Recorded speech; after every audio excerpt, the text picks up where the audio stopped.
একটা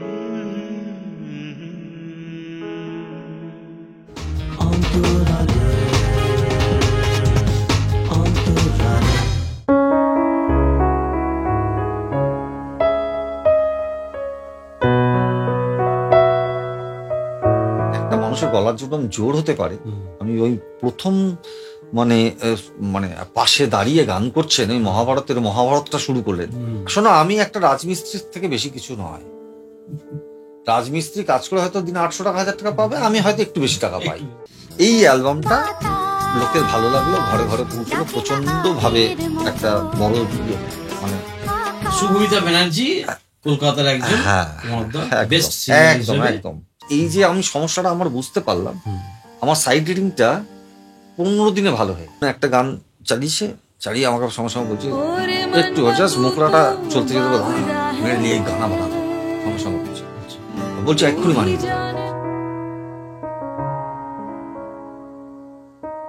আজকের অন্তরালাতে আমরা যাকে পেয়েছি সে আর কেউ নয়, আমার গুরু, আমার গাইড, বন্ধু এবং বর্তমান সঙ্গীত জগতের একজন উজ্জ্বল নক্ষত্র, পার্থ পাল।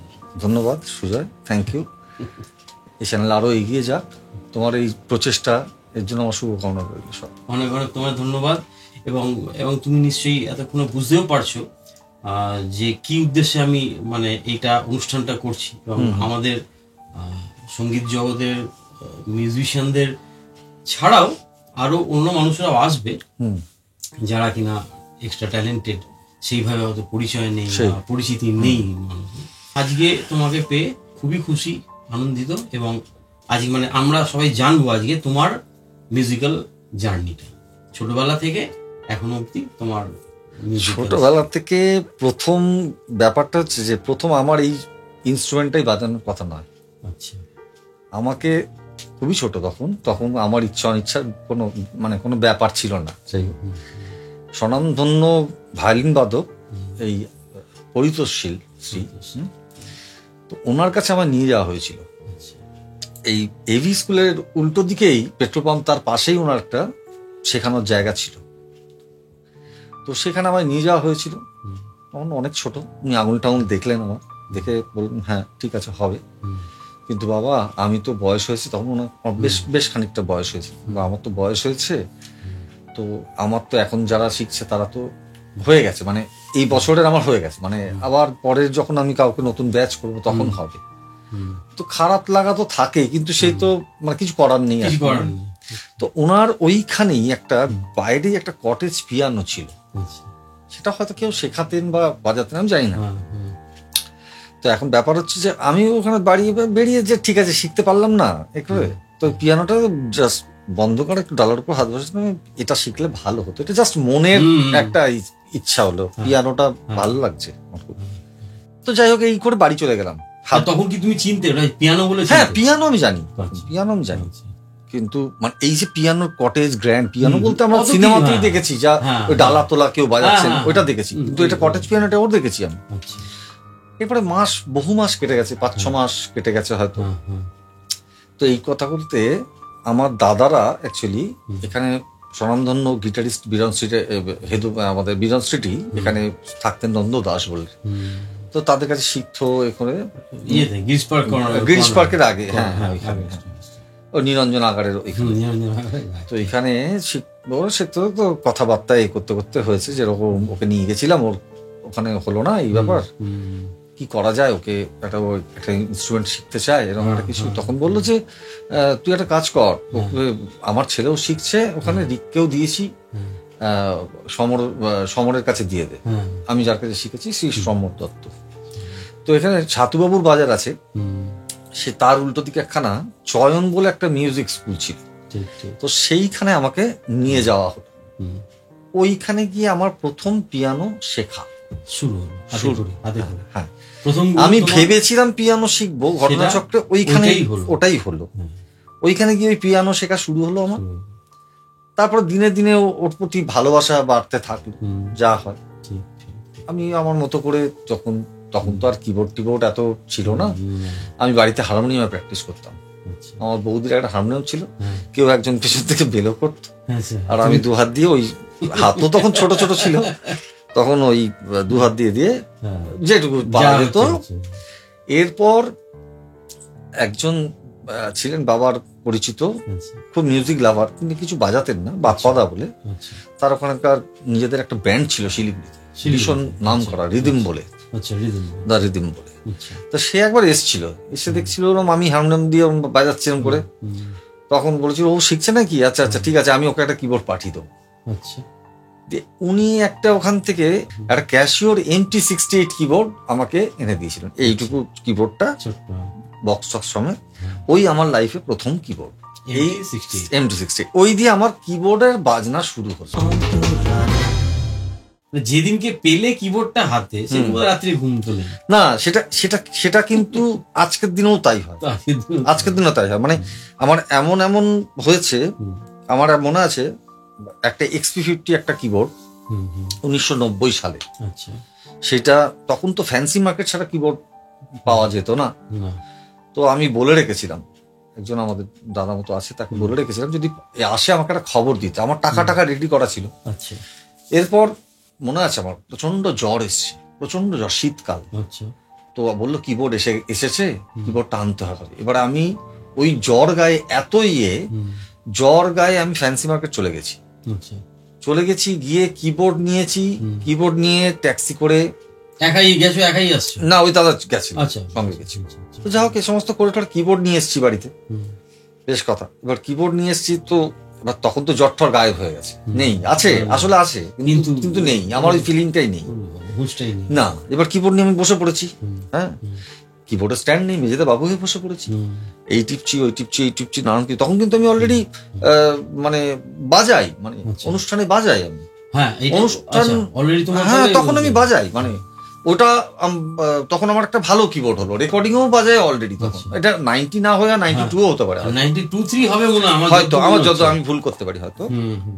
আমি এইটা নিয়েই থাকি, ইনফ্যাক্ট আমার বাড়িতেও এখন জানি যে একে হ্যাঁ। খাবার না দিলেও কিছু বলবে না, কিন্তু জানে। ইনস্ট্রুমেন্টটা হচ্ছে, কিন্তু ওই আমার নিজের একটা কাজের ছোট ঘর আছে, হুম, সেইখানে বসে আমি সারাদিন এইটা নিয়েই থাকি। মানে আমি হয়তো সবসময় বাজাচ্ছি না বা সবসময় কাজ করছি না বা কিছু, কিন্তু সঙ্গে থাকি আমি অ্যাটাচমেন্টটা। সব সময়। তো এবার 80 তুমি যখন বলছিলে 88 থেকে কি তাহলে তোমার ফাংশন? হ্যাঁ, 88 ফাংশন শুরু। মানে আমাদের স্কুলে, আমি এবি স্কুলে পড়তাম, আমাদের স্কুলে শরৎ গোস্বামী বলে একজন বাংলার টিচার ছিলেন। আচ্ছা, তো ওখানে উনি কানাঘুষো শুনেছেন আর কি, যে আমি একটু আধটু কিবোর্ড টিবোর্ড বাজাই, এ সমস্ত শুনেছে, মানে অনুষ্ঠান টনুষ্ঠানে সেরকম কিছু না। তো উনি আমাকে বলছেন যে শোন, তুই একটু সড়গড় হয়ে নে, হুম, তুই আমাদের সাথে বাজাবি। হুম, এটা হচ্ছে 87 এর শেষ থেকেই বলছেন, আচ্ছা। শীতকাল থেকে। তা আমি ঠিক আছে বলছেন, উনি বলছেন এখন ঠিক আছে। তো একদিনকে বললো যে এরকম ওনার ব্যান্ডিটার সাথে কথা হয়েছে, এরকম বউবাজারে থাকে, হুম, তোর সাথে কথা হয়েছে, তুই চলে যা, ওখানে গিয়ে দেখা কর। হুম। গিয়ে দেখলাম যে যার সাথে দেখা করার কথা ভুলুদা, হুম, ভুলুদা শ্বশুর বাড়ি চলে গেছে। এটা ছিল কোনো শুক্রবার বা কিছু। তারপরে আমি স্যারকে সাথে কোচিং এ শনিবার দেখা হলো না কি, এটা বললাম, বললো যে সামনের সপ্তাহে তুই রোববার দিন যা। ও ছিল না, বলেছে আমাকে যেতে। এবার গিয়ে দেখা হলো, আচ্ছা, গিয়ে একটু রিহার্সাল মতো করলো, কিবোর্ডটা নিয়ে গেছে ওই ছোটটাই, হ্যাঁ, তো গান টানও জানি না কিছু, হুম, হুম, হ্যাঁ। তো যা হোক, কি একটু বাজানো সাজানোর পর হুম, আমার বললো যে এই 3:30-4টার সময় বললো যে আজকে আর রিহার্সাল হবে না, তুমি বাড়ি চলে যাও, হুম, হ্যাঁ, তুই বাজনাটা থাক, তুমি বাড়িতে গিয়ে একটু বাড়িতে বলে চলে এসো, একটা অনুষ্ঠান আছে বাজাতে হবে। আচ্ছা, আমি কিছুই বাজাতে পারছি না, কি বাজাবো, মানে ও যে অনুষ্ঠানে যা যা বাজাতে হয় সেগুলো তো জানি না তখন অত। স্বাভাবিক, তখন পড়াশোনা করছো তুমি। আমি বাড়িতে এলাম, আমার বাড়ি থেকে কখনো না এইটা নিয়ে কোনো বাধা ছিল না, সেইটা ব্যাপার ছিল না।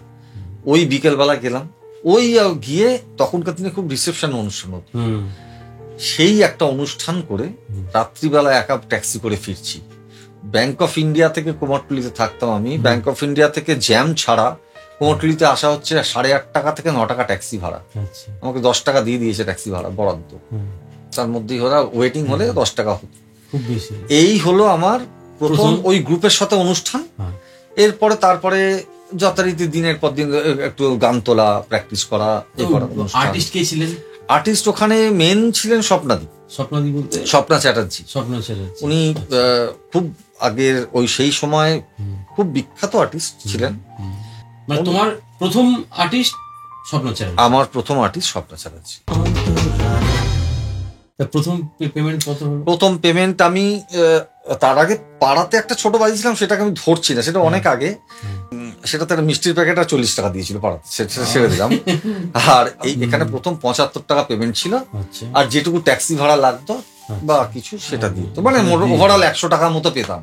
ঘটনাটা হলো তখন এত অনুষ্ঠান হতো, মানে বর্ষাকাল বাদে 30 দিনে, দুর্গাপুজো থেকে সরস্বতী পুজো পর্যন্ত ধরি মাসে 25-26টা অনুষ্ঠান কোনো ব্যাপারই নয়।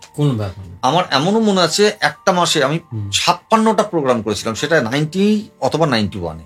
ওই সময় 75 টাকা ছিল, তারপরে একটু বাড়লো, যা ঠিকঠাক বাজাতে পারছি, একটু বেড়ে সেটা গিয়ে 100 টাকা দাঁড়ালো, হ্যাঁ, তারপর 125।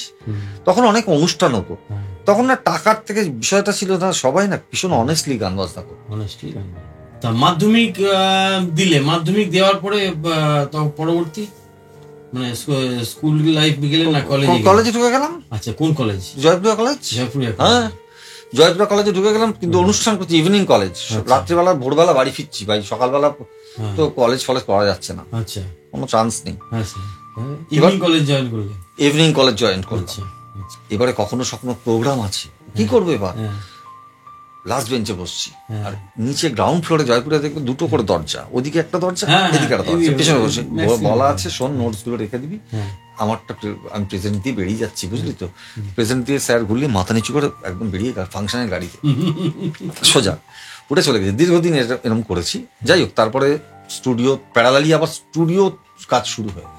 এখনকার জেনারেশন এটা ভাবতে পারবে না, জাস্ট ভাবতেই পারে না, সবাই সিকিউরড লাইফ চায়। এক্স্যাক্টলি, একদমই তাই। তো সিকিউরড লাইফ তো সবসময় পাওয়া যায় না, সিকিউর করে নিতে হয়। শোনো, প্যাশন আর প্রফেশন যদি এক হয় মানুষের, তার থেকে ভালো কিছু হতে পারে।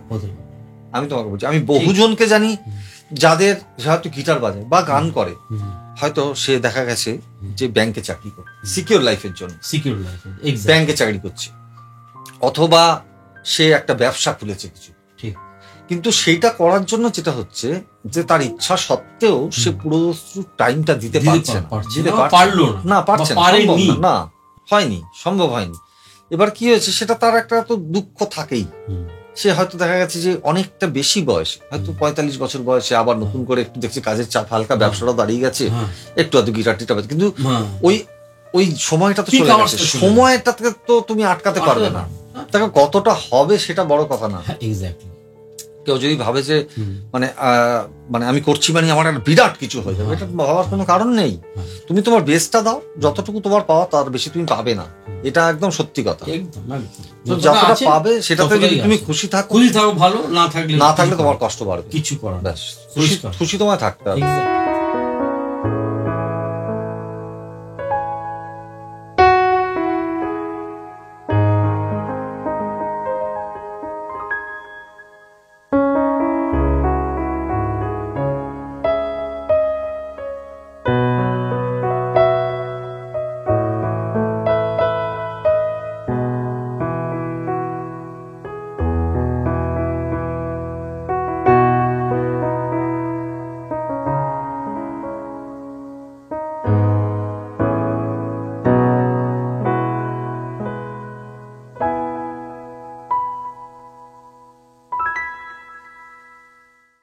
আমাদের স্কুল টাইমে তখন তো নভেম্বর ডিসেম্বর অ্যানুয়াল পরীক্ষা হয়ে যেত, ঠিক আছে।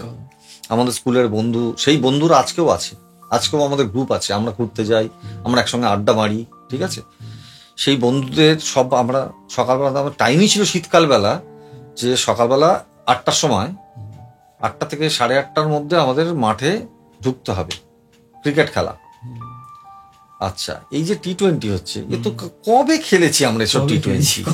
আমরা তো 20 ওভারের খেলা খেলতাম, পাশের পাড়ার সঙ্গে 20 ওভারে ক্যাম্বিস খেলা, 20 ওভার 12-14 ওভারের খেলা হতো। এবার দেখা যেত 9টার জায়গায় 9:30 খেলা শুরু হয়ে গেলে 16 ওভারে খেলা হতো। 16 ওভার খেলা, এইগুলি আজ বৃষ্টি পড়ছে, শুরু হয়েছে, সব হচ্ছে, তাও খেলতে হবে।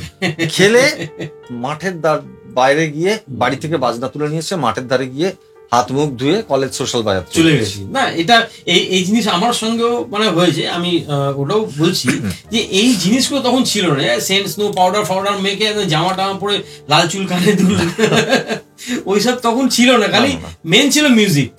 কি তাই তো? তখন অত আর কেউ ভাবতো না আসলে। একটা সময় মিউজিকটা খুব অচ্ছুত জায়গা ছিল।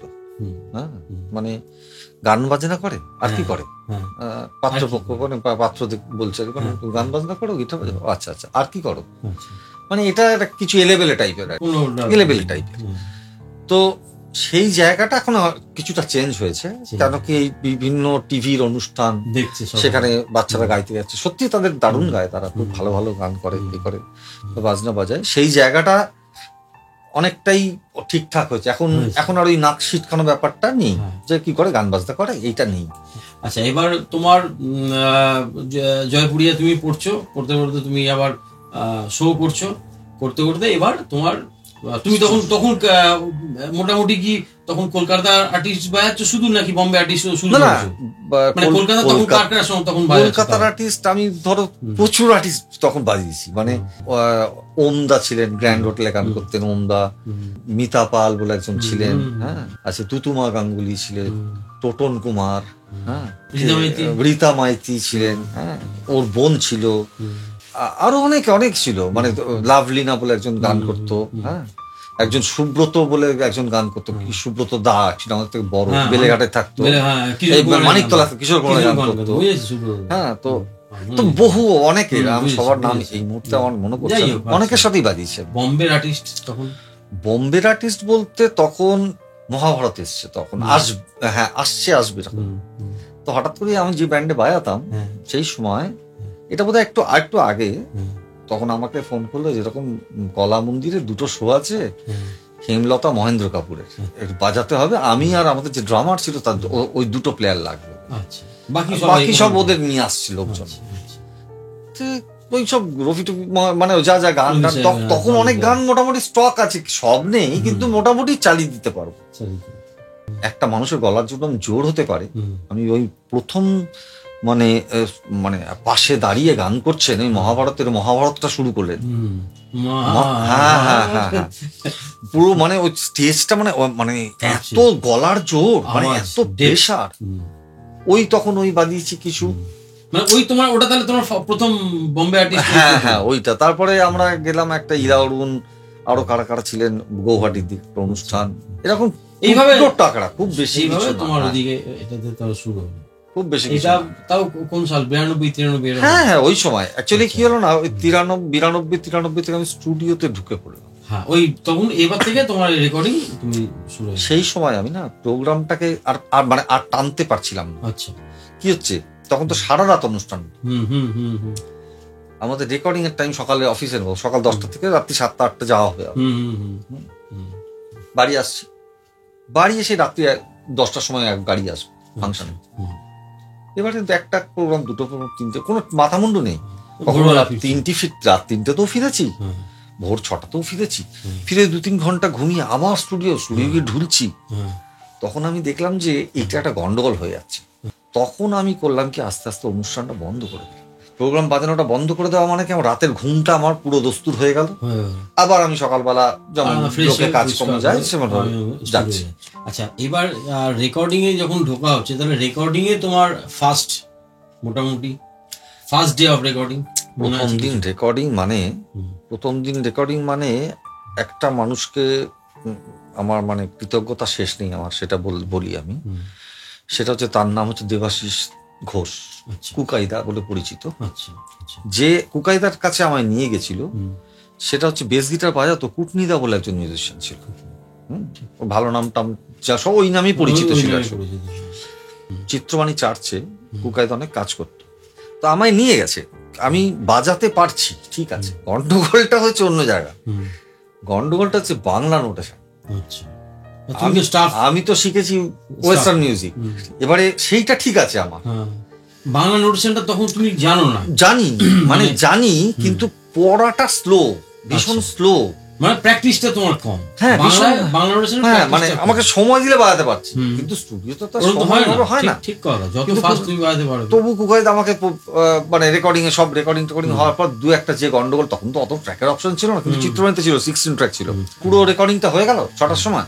তো কুকাইদা তখন ওইগুলো ওই 3টেকে রিপেয়ার করি, তো সবাই চলে গেলে আমি আরেকটু ততক্ষণ সড়গড় হয়ে গেছে সারাদিন পর, তখন আর হয়তো আধ ঘন্টা 20 মিনিট 25 মিনিটে বাজিয়ে চলে আসতাম। এরপরে এই রেগুলার তখন আমি করলাম কি, যে এটা একটা গন্ডগোল হয়ে যাচ্ছে, তো আমি কুকাইদাকে বলি সব গানের নোটেশন নিয়ে বাড়ি চলে এলাম, জেরক্স পেপারগুলো নিয়ে এসে এবার সেতার বাঁশি বিভিন্ন ইনস্ট্রুমেন্ট আছে, তো আমি কিচ্ছু দেখতাম না, সি স্কেল লেখা আদ্য পান্ত শুরু থেকে শেষ পর্যন্ত যা লেখা আছে সারেগামা করে সব, তখন সং নোটেশনও লিখতো, গানটাও লেখা থাকতো, যা লেখা থাকতো সিতে বাজি ফেল, ওটাই আবার দিতে বাজাচ্ছি, ওটাই আবার দিতে বাজাচ্ছি। এইটা আমার একটা রেগুলার কোর্স, একটা মানে প্র্যাকটিস শুরু করলাম, যে স্কেল পাল্টে যাচ্ছে, সারেগামাগুলো সব পাল্টে যাচ্ছে, এ করতে করতে এই যে আমি সমস্যাটা আমার বুঝতে পারলাম, আমার সাইড রিডিংটা 15 দিনে ভালো হয়ে গেল। এবং আমি আরেকটা দিনও আমার আর এরকম ঘটনা ঘটেছিল, আমার মনে আছে অঞ্জলি স্টুডিওতে আমাদের সিনিয়র মিউজিশিয়ান আছে গৌতম সোম, মানে হাতিবাগানে অঞ্জলি স্টুডিওতে গৌতম সোম। তো আমি ওই রেকর্ডিং আমিও বায়াত গেছি, তখন একটু আর 2 লোকজন বলছে টলছে, ঠিক আছে গেছি। এবার দেখছি গান হবে, নোটেশনটা গৌতম দার কিবোর্ডের উপর রাখা, আর আমার নোটেশনটা আমার হাতে। বাইরে চা খেতে ডেকেছে, চা খাচ্ছি, গৌতম দা কথাও চা খাচ্ছে, আর তখন ওই পাকিয়ে সিগারেট খেত, ওই সিগারেট খায়, তখন পাকিয়ে সিগারেট খাচ্ছে, নোটেশনটা দেখছে না তো। আর আমি তো তটস্থ সারেগামা খুঁজছি, মানে পাটা কি, মানে এফ এর পা কি, আবার পরে জি এর পা কি, এই ক্যালকুলেশন সারাদিন চলছে। গৌতম তো কিছুই কোনো হেলদোল নেই, জাস্ট হেলদোল নেই, আমি কি ঘটনাটা ধরতে পারছি না তো। দিয়ে গেলাম, এবার গিয়ে আমি তো আমারটুকু দেখে নিয়েছি, যে আমি এইটুকু বাজাবো ভাই, ওইটুকু দেখে নিয়েছি, বাকি বারগুলো গুনছি, ওই 4টে বার বাজাবো, ওইটুকু দেখে নিয়েছি। এইবার কি হলো, গৌতম দেখা গেছে চলো রিহার্সাল করবে, চলো, দেখি সব বাজিয়ে ফেলছে হু হু করে, নোটেশনটা দেখেইনি, ওই রাখা ছিল, রাখলো, রেখে টুক টুক করে বাজাচ্ছিল। কি করে সম্ভব, মানে এটা কি করে বাজাচ্ছি? এই জিনিসটা যেই হলো, আমি না ওই নোটেশন ওই জিনিসগুলো শুরু করেছি, তখন ওই পড়া, ওই প্রত্যেকটা সব স্কেলে বাজাতে শুরু করেছি, ওই প্র্যাকটিসটা, ওইটাই আমার কাজ দিল। দিন 15-20 মধ্যেই আমার না ওটা বুঝতে মানে 80% ভালো হয়ে গেল, 80 to 90% ভালো হয়ে গেল। আমার গিয়ার ওই সমস্যা হতো না, মানে হ্যাঁ আমি হয়তো নোটেশনটা ফেলে রাখতাম না, আমি হয়তো দেখতাম, কিন্তু মানে ওই মানে পড়ার ওই হজবড়লাটা ব্যাপারটা অনেকটা মিটে গেল। তো প্রথম তোমার কাজ বলছে চিত্রবাণীতে, ওই কুকাইদার হাত ধরে ওইখান থেকে শুরু হলো, ওইখান থেকে শুরু হলো। তারপরে রামকৃষ্ণ দা বা রামকৃষ্ণ পাল, হ্যাঁ রামকৃষ্ণ দা, ওদের রেনেসাঁ স্টুডিওতে, প্রসাদ স্টুডিওতে, বহু স্টুডিওতে। তারপরে আস্তে আস্তে আস্তে আস্তে তারপরে যা হয়, এখানে 2জন মিউজিশিয়ান আসছে, তাদের মধ্যে একজন অ্যারেঞ্জার বা কিছু, সেও হয়তো আমাকে কাজে বলছে, আবার ওদের কাছে যাচ্ছে আরেকজন অ্যারেঞ্জার কাজে বলছে, মানে এটা একটা ওই রকম আস্তে আস্তে আস্তে আস্তে। ওই সময় তোমার সমসাময়িক কিবোর্ডিস্ট কারা কারা ছিলেন? সমসাময়িক কিবোর্ড বলতে আমি অ্যাকচুয়ালি আমার আগে ছিল, মানে এদিকে ধরো সুভাষ দা ছিলেন, সুভাষ দা মারা গেছেন, সুভাষ মন্ডল, আর শোভন মুখার্জি, বেবিদা বলে পরিচিত কিবোর্ড, হ্যাঁ বেবিদা ছিলেন সিনিয়রদের মধ্যে। এই সঞ্জয় আজকে নেই, সঞ্জয় মারা গেছে, সঞ্জয় ছিল, গৌতম দাস ছিল, সুদীপ্ত সাহা ও আমাদের বন্ধু বান্ধব, সুদীপ্ত তখন ছিল, হ্যাঁ এইরকমই মোটামুটি এরকম জনাব 6-7 জন ছিল। আরো সিনিয়র যারা ছিলেন, প্রশান্ত সেন বা ও অমিয় মন্ডল, ওনারা ছিলেন, ওনারা তখন একটু কমই কাজ করতেন। 95 সালে আমার এন্ট্রি তোমার কাছে, হ্যাঁ তাই তো, অঞ্জলি স্টুডিও, শিবার হাত। 94 সাল, আর আজকে হচ্ছে 30 বছর, 30 বছর পুরো, হ্যাঁ পুরো 30 বছর।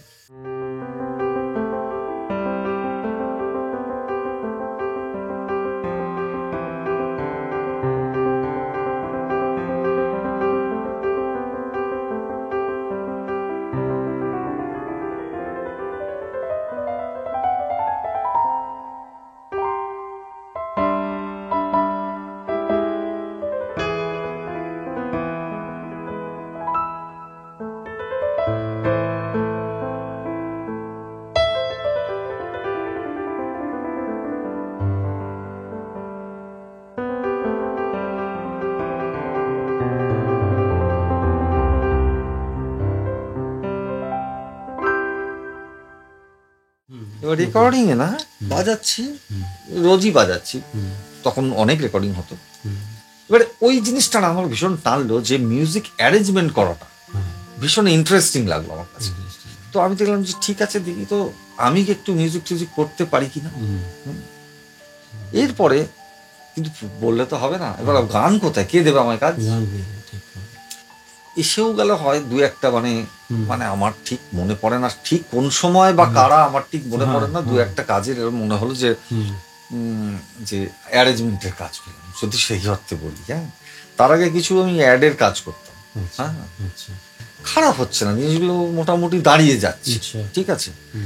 এরপরে মোটামুটি 96-97 পর থেকেই আমি, তখন তো অনেক ক্যাসেট হতো, লোকে অনেক ক্যাসেট করতো, তো আমি মোটামুটি বছরে বেশ কটা 5-6খানা 7খানা তো হতোই, এমনিতে তো বাজাতে যেতামই, 5-6খানা 7খানা অ্যারেঞ্জমেন্টের কাজ, আমি নিজের অ্যারেঞ্জমেন্টের কাজ করতাম। কিন্তু সেই অ্যারেঞ্জমেন্ট সেগুলো কেউ শুনতো কিনা আমি জানি না, ঠিক আছে, শুনতো কিনা আমি জানি না। তো শুনতো না, ঠিক আছে, আমার তো কিছু করার নেই, আমি আমার কাজটুকু ভালো করেছি, যাদের কাজ করে দিচ্ছি তারা খুশি, তারা বলছে তারা খুব ভালো হয়েছে, আমি মিউজিশিয়ান নিয়ে কাজ করেছি, ঠিক আছে। করতে করতে করতে করতে 2001 নাগাদ আমি আবার কিছু অনুষ্ঠানে বাজানো শুরু করলাম, অল্প অল্প বাজাতে বাজাতে একদিন একটা অনুষ্ঠানে আমার পার্থদার সাথে আলাপ হয়। আমার টাটা যাচ্ছিলাম, আমি, বাপি, আমার বন্ধু আছে গিটারিস্ট, আমার 3 জন। ওই পার্থদা মানে হচ্ছে শুভমিতা দিদির হাজব্যান্ড, পার্থ ব্যানার্জি। তো পার্থদার সাথে আমার সাথে দেখা হলো হাওড়া স্টেশন। পার্থদা আমাকে বললো যে এরকম আমার ওয়াইফ ভূমিতা, এটা বোধহয় 2003-04 তিনই হবে, হ্যাঁ 2003। আমি সালগুলো হয়তো গুলিয়ে ফেলছি, হয়তো আশপাশ হবে, 2003। আমি বললো যে এরকম ব্যাপার, আমার ওয়াইফ এরকম গান করে, 7 ফার্স্ট হয়েছে, নচিতার একটা অ্যালবাম করেছে আবিষ্কার বলে, বললো তুমি কি বাজাবে। তখন রেকর্ডিং প্রচুর যেতে হয়, মানে সারা দিন ধরে রেকর্ডিং। আমি তখন বললাম বেশি হলে না, আমার অনেক অল্প হলে ঠিক আছে আমি করবো, না অল্পই, মাসে 4টে-5টা হয়তো অনুষ্ঠান হবে, ঠিক আছে। এই আমি শুভমিতার সাথে বাজানো শুরু করতাম। আমি এটা খোলাখুলি বলি, সবসময় বলি, মানে আমি যে স্টেজে 440 পিচ, হ্যাঁ, মানে আমি অবাক হয়ে গেছিলাম, আমি আসলে, হ্যাঁ আমি বলছি তোমাকে, অমিত কুমার, জলিদা, এই সমস্ত নিয়ে একটা বড় অনুষ্ঠান ছিল নজরুল মঞ্চে। সেই অনুষ্ঠানটাতে আমি বাজিয়েছিলাম, আমি, বেনুদা, বেবিদা, কাবুদা, বাবুদা, অনেকে বাজিয়েছিলাম। সেই রিহার্সাল যখন হচ্ছিল তখন ওই শুনে না, ওটা একটা অদ্ভুত হয়েছে। আমি বললাম যে তার যাক ভাই, আমি বাজারে একটা ভালো গানের সঙ্গে বাজাচ্ছি, তো যাই হোক, মাসে 4টে-5টা-6টা অনুষ্ঠান যাই হচ্ছে গানটা ভালো হচ্ছে ভাই, যে আমি ফাংশন যাচ্ছি সেটাও আমার ঠিকঠাক জায়গায় যাচ্ছে, একদম সমস্ত দিক থেকে, মানে সর্বরকম দিক থেকে, আমি খুঁড়ে না বলে বলছি, সমস্ত দিক থেকে 100-100 নিয়ে কোনো কথা হবে না। ওই বাজানো শুরু হলো, এই করতে করতে ওদের একটা 2005-এ একটা অ্যালবাম হলো, যেটা করলো 2006 বৃষ্টি পায়, আমি যদি খুব ভুল না করি। তখন আমাকে পার্থদা বলো তুমি অ্যালবামটা অ্যারেঞ্জমেন্ট করবে। তখন একটু মনে সাহস হয়ে গেছে, মানে 6-7 বছর 8 বছর করতে করতে সাহস বেড়ে গেছে। তখন মোটামুটি মানে জানে লোকে আমি কাজকর্ম করি, 2-4টে কাজকর্ম আসে, ঠিক আছে।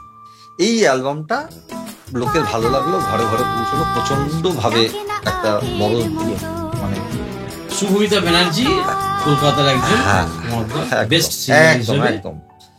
এবং এটার সঙ্গে কি হলো, ধরো এবারে আমি একটা ব্রেক থ্রু। তখন আমি একটা জিনিস ভাবলাম যে 2006-এর এটা, ধরো পুজোর আগে, আমি হচ্ছে আগস্ট মাসে আমি কাজটা করলাম, সেটা সেপ্টেম্বর অক্টোবরে হই করে করছি। তাহলে কি আমি মে-জুন মাসে খুব খারাপ কাজ করতাম, যে আগস্ট হঠাৎ ভালো করে ফেললাম, এরকম কিছু কি? বিষয়টা তা নয়, বিষয়টা হচ্ছে যে এটা একটা পরিপূরক, মানে তুমি শুধু মিউজিকটা ভালো করলে হবে না, কোনো লাভ নেই, 2-2-4 হতে হবে। এই যে 2-2-4 হলো, তারপরে আমার কাছে প্রচুর কাজ আসা শুরু হলো, অ্যারেঞ্জমেন্টের কাজ।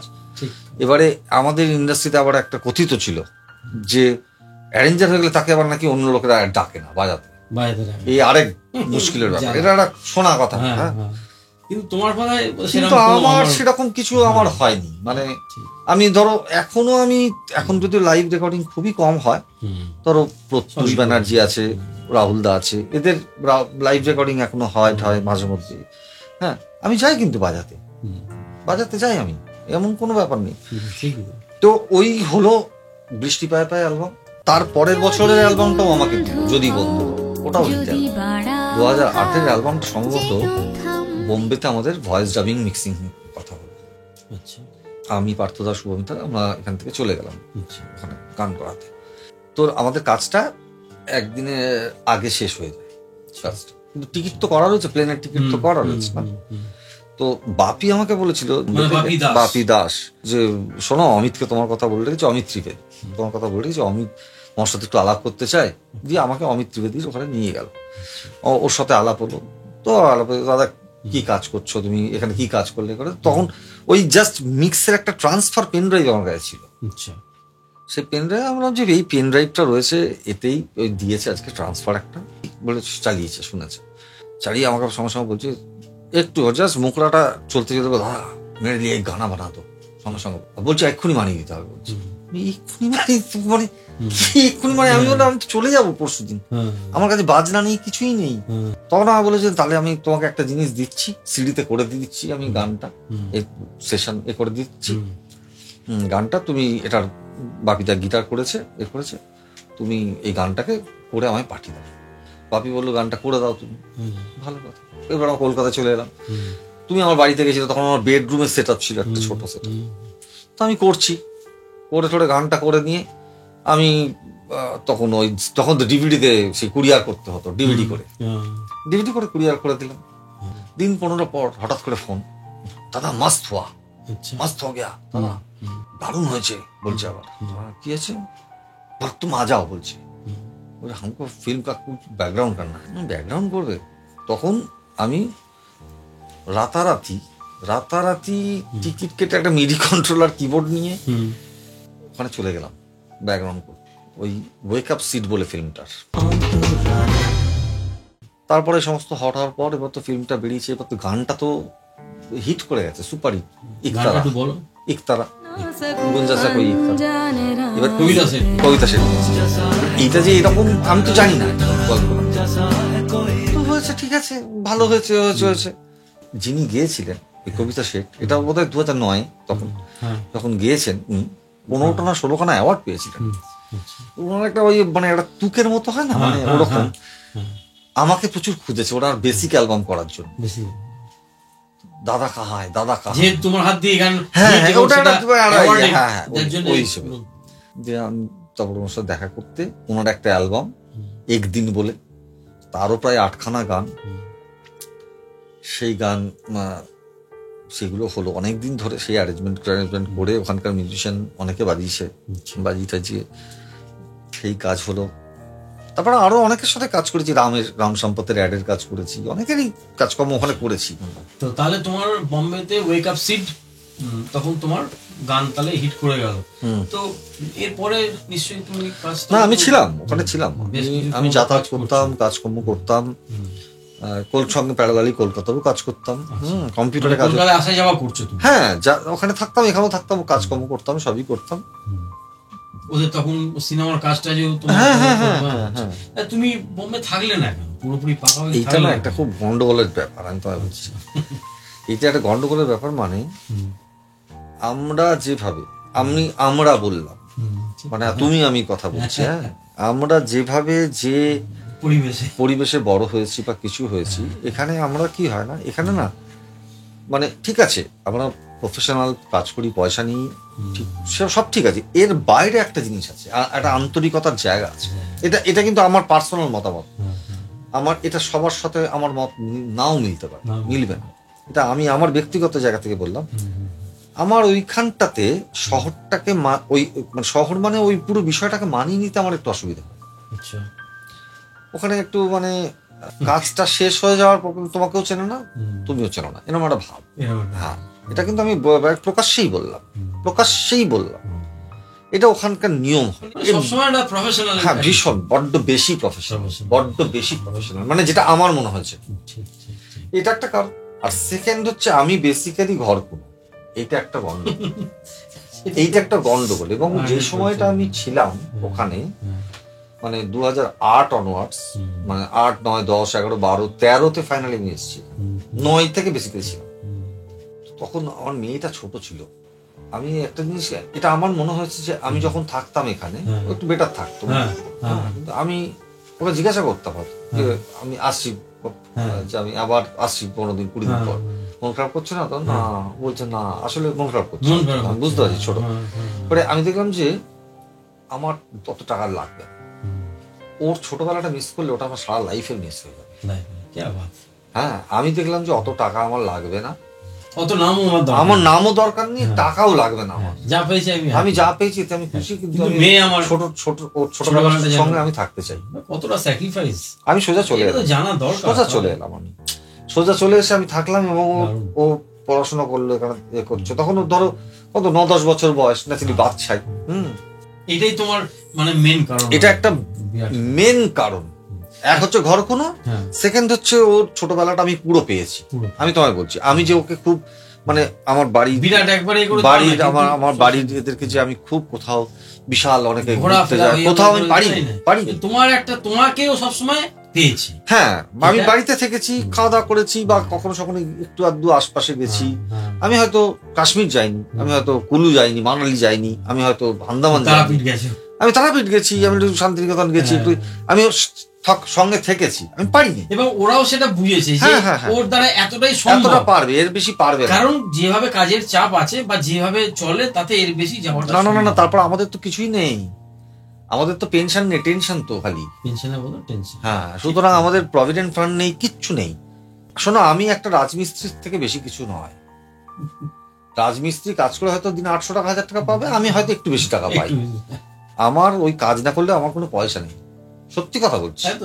কিন্তু ব্যাস, সুতরাং আমাকে ওদের বরঞ্চ আমি এটা বলতে পারি যে আমি হয়তো ঘুরতে নিয়ে যাইনি, ধরো নিয়ে যেতে পারিনি আমি, এগুলো ওদের প্রাপ্য ছিল, আমার ফ্যামিলি পারিনি হয়তো।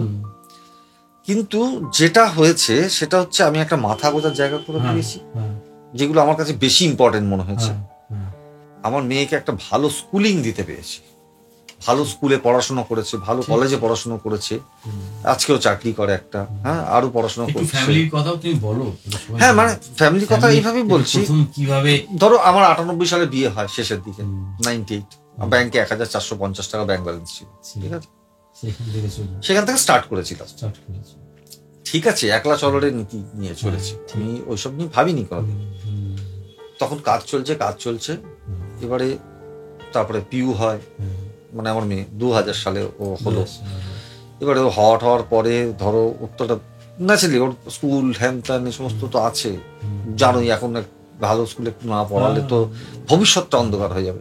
এবার তার জন্য যতটা আমার পক্ষে সম্ভব হয়েছে আমি করেছি। যাই হোক, মানে এগুলো তো সবার জানার কথা। ওর ছোটবেলাটা আমি পুরো পেয়েছি, সেই কারণে তোমার বম্বে থেকে আমার ওটার থেকে এসব বেশি ইম্পর্টেন্ট মনে হচ্ছে।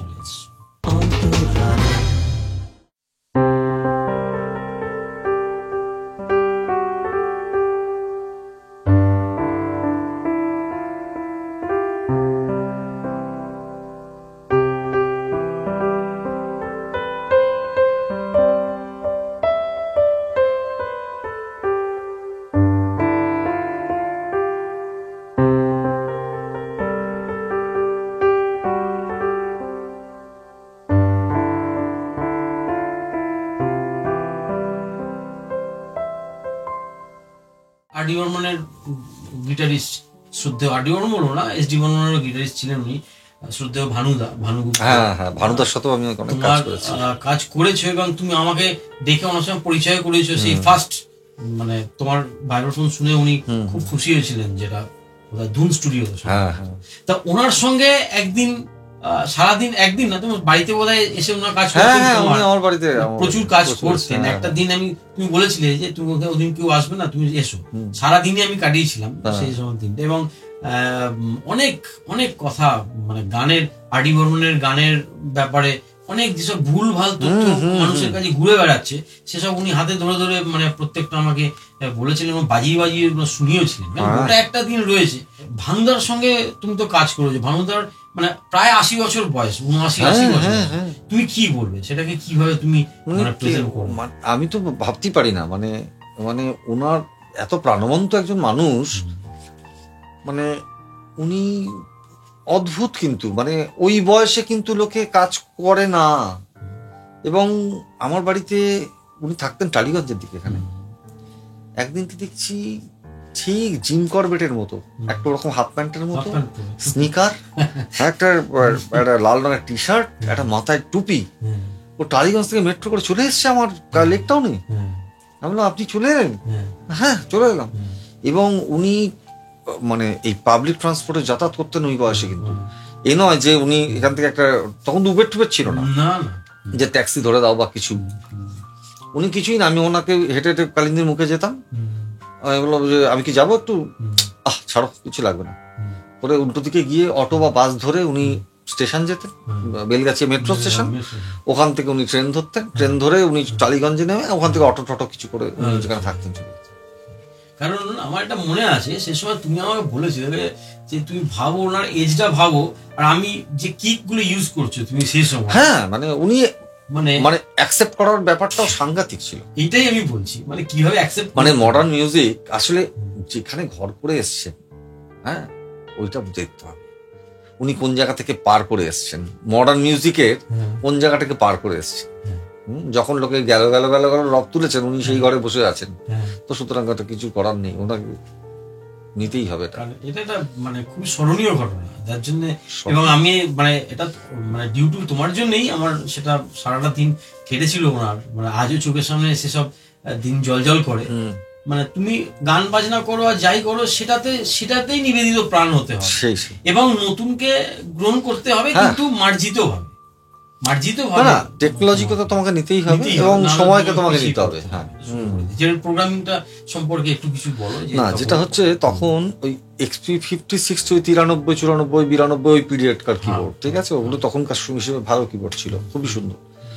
তাতে ওই কিছু ট্র্যাক থাকতো, তাতে ওই মাল্টি ট্র্যাক রেকর্ডিং বেসিক্যালি বাজিয়ে রেকর্ড করা হতো, সেইগুলোকেই প্রোগ্রামিং বলা হতো।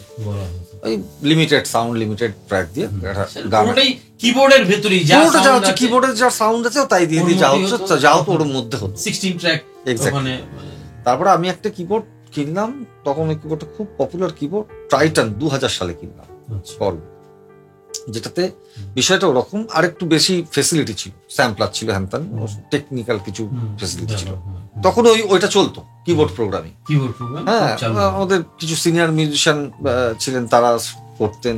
আমার মনে হচ্ছে নর্থে বোধহয় প্রোগ্রামিং সেই অর্থে কাউকে সে সময় খুব বেশি কেউ করতো না, খুব বেশি না। আমি আমার মতে আমি খুব একজন, হাতে গোনা একজন কি দুজন বোধহয় হবে, এর বাইরে তখন বোধহয় কি ছিল না। যাই হোক, এরপরে তুমি ওইখান থেকে তোমার কম্পিউটার, ওটা হতে হতে হতে হতে 2006 নাগাদ, 2005-06 নাগাদ আমি কম্পিউটারের কথা ভাবি। তখন একটা কানাঘুষো মানে শুনতে পাচ্ছি যে এরকম একটা সিস্টেম আসছে, ঠিক আছে, আমার আসছে, কিন্তু সিস্টেমটা সম্পর্কে একদম ধারণা নেই কোনো, ঠিক আছে। কিন্তু তখন ইন্টারনেটও নেই, কিছুই নেই, ওইভাবে একটা আন্দাজ নিয়ে একটু আলোচনা করে এই আর কি করে একবার আমি বাড়িতে কম্পিউটার একখানা কেনা হতো, ঠিক আছে। সেটা তখনকার দিনের মোটামুটি একটা কম্পিউটার। তো আমি কাউকে জানাইনি, কেন আমি একদম তৈরি না হয়ে জানাবো না কাউকে, ঠিক আছে। তখন ট্রায়াল চলছে, রেকর্ডিং ট্রায়াল, স্টুডিওতে গৌতমকে নিয়ে গেছি, গৌতম দেখো নিয়ে এসছি, একটা বাজছে কিনা, গিয়ে দেখছি শুধু ছবি, আওয়াজ নেই, কোনো ভুল ভালো হয়ে গেছে। এইভাবে করতে করতে কিছুদিনের মধ্যে ওইটাকে যখন দেখলাম তো তৈরি হয়ে গেল, তারপরে আমি ওই প্রোগ্রামিং এ চলে গেলাম, মানে তখন ওই নামটা এরকম হয়ে গেল, কম্পিউটার প্রোগ্রামিং এ ট্রান্সফার হলো আর কি। তখন ওই কম্পিউটারে কাজটা হচ্ছে, পুরো গানটা বানানো হচ্ছে, কখনো অ্যাডিশনাল ইনস্ট্রুমেন্ট কিছু তবলা বাঁশি রেকর্ড করা হয়, যেটা আজকের দিনেও তাই হয়, আজকের দিনে এটা বেশি হয়, আজকের দিনে হ্যাঁ বেশি হয়। আর আচ্ছা, এখন জিনিসগুলো অনেক বেশি আমাদের কাছে অনেক বেশি অ্যাভেলেবেল হয়ে গেছে, প্রথম মেশিনগুলো অনেক ভালো মেশিন হয়ে গেছে তখনকার থেকে। আর মানে আমাদের হাতে মানে মেশিনটা চালানোর যে এটা, সেটা অনেক বেটার হয়ে গেছে, এত বছর ধরে করছি। বাসু চ্যাটার্জি ছিলেন ফিল্মের ডিরেক্টর, উনি কলকাতাতে একবার কাজ করতে এসেছিলেন, ওর কাজে বাজিয়েছিলাম। চিত্র পরিচালক তপন সিনহার কাজে বাজিয়েছি, আচ্ছা, তরুণ মজুমদারের কাজে বাজিয়েছি। তারপরে ধরো মান্নাদের রেকর্ডিং বাজিয়েছি, বহু গান, বাজিয়েছি। মানে মান্নাবাবু শেষ দিকে মানে হ্যাঁ মানে তখন একটু বয়সকালের, হ্যাঁ অনেক রেকর্ডিংই বাজিয়েছি আমরা। তারপরে ধরো সন্ধ্যা মুখার্জি রেকর্ডিংও বাজিয়েছি, সুমন দা সুরে HMD-তে। আচ্ছা হ্যাঁ বাজিয়েছি, অনেকের সাথেই বাজিয়েছি, মানে যা যা সুযোগ পেয়েছি গিয়ে বাজিয়ে এসেছি, খুব সোজা কথা। এই তখন তো আর তো ভাবোনি যে তোমাকে না না না না না না, তখন বাজিয়েছি আর এসেছি আর কি। এখনকার যারা গায়ক গায়িকা, এখনো তো তুমি কাজ করে যাচ্ছ, এখনো তুমি আছো, তো মনে হয় কি কোনো জায়গায় যে কিছু একটা মিসিং আসছে? মিসিং মানে মিসিং মানে এখন আফটার সৌমিতা ব্যানার্জি আর কোনো আর্টিস্ট নেই কেন? সবাই কভার গাইছে, সবাই অন্যের গান গেয়ে বড় হচ্ছে, কেন নিজের গানে কেউ নেই কেন? না আসলে ওই একটা রিস্ক নিতে হয়, আসলে ওই রিস্কটা সবাই নিতে পারে না। আজকে যদি আমি সহজেই কিছু পেয়ে যাই, আমি কঠিন রাস্তায় থরি যাব। তার মানে ঘুরে ফিরে কিন্তু সেটাই আসছে যে তোমাকে কিছু পেতে গেলে কি ত্যাগ করতে হবে, এবং কষ্ট তোমার করতেই হবে, সাধনা তোমার করতেই হবে, এবং সেটা যদি সঠিক পথে হয় তবেই তুমি কি না কিছু না কিছু মার্ক তুমি পাবে, তাই তো? না হলে তুমি পাবে না। একদম। কারণ এখন ম্যাক্সিমামই দেখো রোজই তো এত এত ইয়ে হচ্ছে, তোমার কি বলে, মানে ভালো গায়, সবাই ভালো গায়, খুবই ভালো গায়, সব তো অন্যের গান গায়। মুশকিলটা হচ্ছে ওই যে রিস্কটা নিতে হবে। তুমি একটা জিনিস ফলো করো, আজকে তো আমি একটা ছোট্ট কথা বলে যাই, আজও কথাতে প্রাসঙ্গিক বা তারা উঠে আসেন যারা প্রত্যেকের নিজস্ব আইডেন্টিটি ছিল। হ্যাঁ সেটাই বলছি, নিজস্বতা যার নেই সে তিনি কিন্তু একটা সময় পর হাওয়া হয়। আজকে তোমাকে বলো, তুমি কিশোর কুমারের গান, তুমি মোহাম্মদ রফির গান, তুমি হেমন্ত মুখার্জির গান, তুমি সন্ধ্যা মুখার্জির গান, তুমি মান্নাবাবুর গান, তুমি মুকেশের গান, তালা মেহমুদের গান, তুমি যাদের কথা বলো না কেন, আরতি মুখার্জি, যাদের প্রত্যেকের একটা নিজস্ব সিঙ্গিং স্টাইল ছিল, নিজস্বতা ছিল, নিজস্ব স্টাইল ছিল। সেই স্টাইলের জন্য তুমি গান শুনলেই তোমার দেখতে তো না কে গাইছে, তার টিম্বার, তার গলার টোন এবং তার গাওয়ার ভঙ্গি এবং তার মানে এক্সপ্রেশন সবটা তুমি বুঝতে পেরে যাও। ওইটাই নিজস্বতা। এখন ঘটনাটা হচ্ছে না, এখন তুমি না ফট করে বুঝতে পারবে না কে গাইছে, তুমি বুঝতে পারবে না কে গাইছে। তার কারণ হচ্ছে তার ভয়েসটা কারোর মতো, এই মতোটা যতক্ষণ এই মতোটা থেকে যতক্ষণ না বেরোতে পারবে ততক্ষণ কিন্তু তার দাঁড়ানো মুশকিল আছে। যদি আমি মতোটাকে করে থাকি, ওইটাই শুনবো অরিজিনালটা, মতোটা কেন শুনতে যাও? কারণ এই কথাটা সূত্রেই আমি তোমাকে ছোট্ট আমি কথা বলি, বেশ কিছুদিন আগে কোন একটা জায়গায় এই কথা হচ্ছে যে বোম্বেতে এখনো এটাই প্রচলিত আছে যে মতো আমি কেউ লেগে, মানে মতো আমি নেবো কেন, নিলে তো ওকেই আমি ডাইরেক্ট নেবো, যদি তোমাকে আমার যদি দিতে হয় তাহলে আরেকটু পয়সা বেশি দিয়ে আমি ওনাকেই নিয়ে। একদমই তাই। 90-এর দশকে মানে পরের ওই সময় তুমি চিন্তা করো, প্রত্যেকের দেখবে আলাদা একটা আলাদা নিজস্বতা আছে। সব তুমি ভেবে দেখো, সব অভিজিৎ নারায়ণ, সোনু নিগম, বিনোদ রাঠোর থেকে আরম্ভ করে তুমি গান শুনলেই বুঝতে পারবে কে গাইছে। প্রত্যেকের নিজস্বতা ছিল। এটাই বলছি। আর এখন তো কি হয়েছে না, এখন যেটা আমার নিজের মনে হয়, প্রচন্ড সবাই ভীষণ ব্যস্ত। কোথায় ব্যস্ত বলো তো? বলতে পারো? ফেসবুক, ফোনে ব্যস্ত, মানে সবাই ভীষণ ব্যস্ত এবং নিজেকে জাহির করতে রাতারাতি। সেটা করুক, সেটা প্ল্যাটফর্ম দিয়েছে, ভগবান দিয়েছে, যতদিন দিয়েছে করুক না, তাতে কোনো আপত্তি নেই, কিন্তু কাজটা তো করতে হবে। এবারে কি হচ্ছে না, মানে কাজ যে ভালো নয় তা নয়, কাজ ভালো হচ্ছে, তারা ট্যালেন্টেড, সমস্ত কিছু ঠিক আছে, সমস্ত কিছু ঠিক আছে। আমার না কোথায় একটা ইনভলভমেন্টের ফারাক লাগে। কেন আমি ধরো আমি যেহেতু ছোট থেকে কাজ করছি, আমি তো সেই সময়টা তো অনেকের সাথে কাজ করেছি, সেই জন্যই তো তোমাকে এই কোশ্চেন। আমি ওই সময়টাও দেখেছি, মানে ওই যে লাইভ রেকর্ডিং এর যে সময়টা, যে গিয়ে আমরা ভয় না বাথরুম পেলে যেতাম না, মানে ভয়ে যে যাবো, রিহার্সাল করছে, বাবা দরকার নেই, যদি ভুলে যাই, হ্যাঁ গন্ডগোল হয়ে গেলে, বাজাতে গেলে গন্ডগোল হলে কিন্তু ঝাড় আছে, মুশকিল আছে। হ্যাঁ, তো সেই কারণে তো এখন হয়ে গেছে, এখন অবশ্য এখন টেকনোলজির অ্যাডভান্টেজটা সবাই নেবেই, এটাও সত্যি কথা, কিন্তু সেটা বড্ড ক্যাজুয়ালি নিচ্ছে। হ্যাঁ, মানে অ্যাডভান্টেজ তো নেওয়া যেতেই পারে, যে আছে যখন, একটু তো সিরিয়াস হতেই হবে। এটাই আমার কথা, যে বড্ড ক্যাজুয়ালি, হ্যাঁ ওটা তুমি না, এটা ফেলো না জানো, আমি শুয়ে পড়লাম হঠাৎ করে, এটার উপর শুয়ে পড়ে আমি এটা বাজাতে, এটা হয় না, এটা বসেই বাজাতে হয়, এবং এর সঙ্গে ঠিকঠাক করে বসেই বাজাতে হবে, মানে সোজা কথায় নিষ্ঠা, যতটা পারো নিষ্ঠাটা থাকা উচিত। এবং রাতারাতি কখনো এই প্ল্যাটফর্মে হঠাৎ করে কিছু, যারাই মানে যে কোনো আর্টিস্টই হয়তো নামটা রাতারাতি হয়েছে যে একটা গানে, কিন্তু তার যে লড়াইটা কিন্তু তার দেখা অনেক যাবে আগে, অনেক হয়তো 5 বছর 10 বছর ধরে সে লড়ে সেটা এসে- সমস্ত ক্ষেত্রে তাই। সমস্ত- সচিনকে আমরা দেখেছি মাঠে, মাঠে। তার লড়াইটা কিন্তু আমরা কেউ জানি না। হ্যাঁ, সে কোচের কত ঝাড় খেয়েছে, হ্যাঁ। ওই কত বৃষ্টিতে বড়- ভিজে গিয়ে করেছে, সবাই, সবাই, সব প্রত্যেকটা ক্ষেত্রেই, সর্বক্ষেত্রেই তাই। কিন্তু এখন সবাই বলতে চাইছে যে রাতারাতি কালকে আমার ছবি দিলাম, একটা ছবিগুলো দিলাম, একটু গান উড় করে গিয়ে দিলাম, একটা কিছু হতে পারে, reel মানে বানানো। হতে পারে, এটা জানি না, মানে আমি বুঝতে পারি না এটা। তুমি খেয়ালও করছো যে মিউজিক ইন্ডাস্ট্রিটা আস্তে আস্তে কোথায় যেন লুপ্ত হতে চলেছে। হ্যাঁ মানে কোথাও যেন কোনো সেই মানে ফ্লেম নেই, হ্যাঁ, ফ্লেমটা যে মানে ছিল আগে, একটা গান বাজনার যে ফোর্স ছিল, জোশ ছিল, যে আমাদের একটা হিন্দি ব্যান্ড বলো আর বাংলা ব্যান্ড হোক, বাংলা আর্টিস্ট হোক, এই বাজাতে পারবে, ও পারবে তো, মানে এই কোয়েশ্চেনটা করতো, তারা গায়ে লাগতো কি, তখন আমি কি পারি না, আমার একদম কারেক্ট বাজাতে হবে, বাই করতে হবে। এখন আগেই হচ্ছে কিভাবে যাব, হ্যাঁ পেমেন্ট কত। না, আমরা কোনোদিন সত্যি মানে মানে শুরুতেও, আমি আমার কথা পার্সোনালি বলছি, শুরুতে কেন আমি যখন এই আমি এই কাজের চাপের জন্য এখন আর অনুষ্ঠান তো বাজাই না খুব একটা। আমি করোনার বছর থেকে আর বাজাই না, ওই 2020 কোথায় সম্ভবত। তখনও পর্যন্ত কিন্তু আমি কোনো আর্টিস্টকে আমি কিন্তু বলিনি আমাকে এই টাকা দিতে হবে না। তাদের ক্ষতিও হয়েছে, তাদের ক্ষতি হয়েছে, হ্যাঁ, তাদের সে তো ক্ষতিও আছেই, অনেকে, সে তো যারা তোমাকে চিট করার, তারা তো ক্ষতিও হয়েছে, তারা তো রেডি হয়ে কিন্তু আখেরে ক্ষতি হয়নি, আখেরে কোনো ক্ষতি হয় না, হয়নি, হয় না। আখেরে ক্ষতি হয়নি, ঠিক আছে। যারা মানে বুঝবার, যারা দেখার, তারা তোমাকে ঠিক না না ঠিক আছে, মানে আমার নিড খুব কম, ঠিক আছে, আমার কোনো চাপ নেই, ওসব নিয়ে কোনো চাপ।